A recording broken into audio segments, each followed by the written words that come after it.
আমি ক্লান্ত হয়ে পড়েছিলাম, কিন্তু খেলার উত্তেজনা কম ছিল না।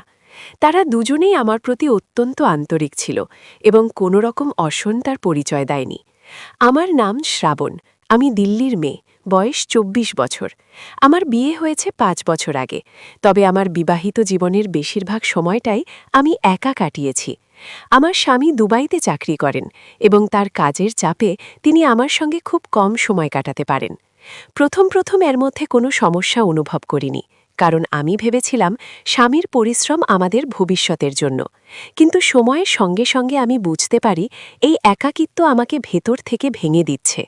আমি একজন হাসি খুশি এবং রোম্যান্টিক মেয়ে, কিন্তু বিয়ের পর থেকেই আমার জীবনে এই আনন্দ যেন হারিয়ে গিয়েছিল। আমার স্বামী ফোনে কথা বলার সময়টুকু বের করতে পারতেন না। দিন, সপ্তাহ, এমনকি কখনো কখনো মাস কেটে যেত আমাদের একবার কথা না বলে। একা থাকার এই যন্ত্রণা আমার জীবনে এক অদ্ভুত অভাব সৃষ্টি করেছিল। একদিন আমার এক পুরনো পরিচিত, যার বয়স প্রায় ৫০ বছর, হঠাৎ আমাকে ফোন করলেন। তিনি একজন ব্যবসায়ী, যিনি দীর্ঘদিন ধরে আমেরিকায়। তার কথাবার্তা এবং আচরণে আমি কিছুটা শান্তি খুঁজে পেলাম।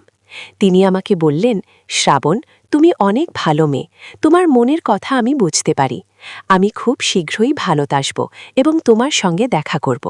প্রথম দিকে এই কথাগুলো আমার কাছে স্রেফ সাধারণ মনে হয়েছিল, কিন্তু একসময় আমি বুঝতে পারি তার কথাগুলো আমাকে টানছে। তার সঙ্গে কথোপকথনের মাধ্যমে আমি আমার একাকিত্ব কিছুটা ভুলতে পারতাম। তিনি একদিন আমেরিকা থেকে ভারতে এলেন। তিনি আমাকে ফোন করে বললেন, শ্রাবণ, আমি আজ তোমার সঙ্গে দেখা করতে চাই। আমি প্রথমে দ্বিধায় পড়ে গেলাম, কিন্তু ভেতরে ভেতরে আমি তার সঙ্গের অভাব অনুভব করছিলাম।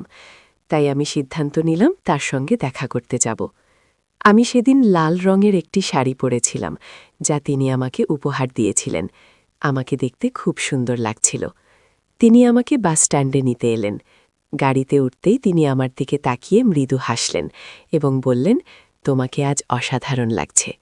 গাড়িতে যাওয়ার সময় তিনি আমার হাতে আলতোভাবে স্পর্শ করলেন। প্রথমে আমি কিছু বলিনি, তবে ভেতরে ভেতরে আমি তার প্রতি দুর্বল হয়ে পড়েছিলাম। বাড়িতে পৌঁছানোর পর তিনি আমাকে তার অতিথির ঘরে বসতে দিলেন এবং এক গ্লাস ঠান্ডা পানীয় এনে দিলেন। কিছুক্ষণ পর আমি লক্ষ্য করলাম বাড়িতে আরও একজন ব্যক্তি আছেন। তিনি আমার পরিচিতের এক ঘনিষ্ঠ বন্ধু। তার উপস্থিতি আমাকে প্রথমে একটু অস্বস্তিতে ফেলে দিল। আমার পরিচিত লোকটি মুচকি হেসে বললেন, তোমার সঙ্গে তার পরিচয় করিয়ে দেওয়ার ইচ্ছে ছিল, তবে ভেবেছিলাম তুমি রাগ করবে। তবে চিন্তা করো না, সে একজন ভালো মানুষ এবং তোমাকে যথেষ্ট সম্মান করবে। আমি কিছুটা ইতস্তত করলেও তার বন্ধুর আন্তরিক এবং বন্ধুশীল ব্যবহার আমার মন হালকা করে দিল। কিছুক্ষণ পরই পরিবেশ স্বাভাবিক হয়ে এলো, আর কথার মাঝে সে বললেন, তোমরা কি দাবা খেলতে চাও? আমি কিন্তু দাবাই খুব ভালো। তার কথায় প্রথমে আমি একটু অবাক হলেও মনের চাপ কাটানোর জন্য দাবা খেলার প্রস্তাবে রাজি হলাম। তিনি আমাদের জন্য একটি সুন্দর দাবার বোর্ড বের করে আনলেন। বোর্ড সাজানোর সময় তিনি মজা করে বললেন, দেখি তোমার চাল কেমন, তবে সাবধান, আমি কিন্তু প্রতিপক্ষ হিসেবে বেশ কঠিন। খেলা শুরু হলো, আর সঙ্গে চলতে লাগলো গল্প এবং হাসি। আমার পরিচিত লোকটি মাঝে মধ্যেই খেলা মধ্যে মজার মন্তব্য করে পরিবেশকে আরও প্রাণবন্ত করে তুলেছিলেন। প্রথমে আমি বেশ সাবধানে তাল দিচ্ছিলাম, কিন্তু কিছুক্ষণ পর যখন খেলার রোমাঞ্চ বাড়তে লাগল, তখন আমি একেবারে মন দিয়ে খেলায় ডুবে গেলাম।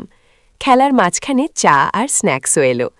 দাবা খেলতে খেলতে আমি বুঝতে পারছিলাম এই দুই ব্যক্তি কেবল ভালো প্রতিযোগী নয়, বরং দারুণ সঙ্গীও। মাঝে মধ্যে তারা আমাকে চাল শেখানোর ছলে চালা করত, আর আমি রাগ করার ভাত করে হাসি লুকানোর চেষ্টা করতাম। আমরা এতটাই মজায় ডুবে গিয়েছিলাম যে সময় কেমন কেটে গেল বুঝতেই পারিনি। রাত গভীর হওয়ার পর আমি ক্লান্ত হয়ে পড়েছিলাম, কিন্তু খেলার উত্তেজনা কম ছিল না।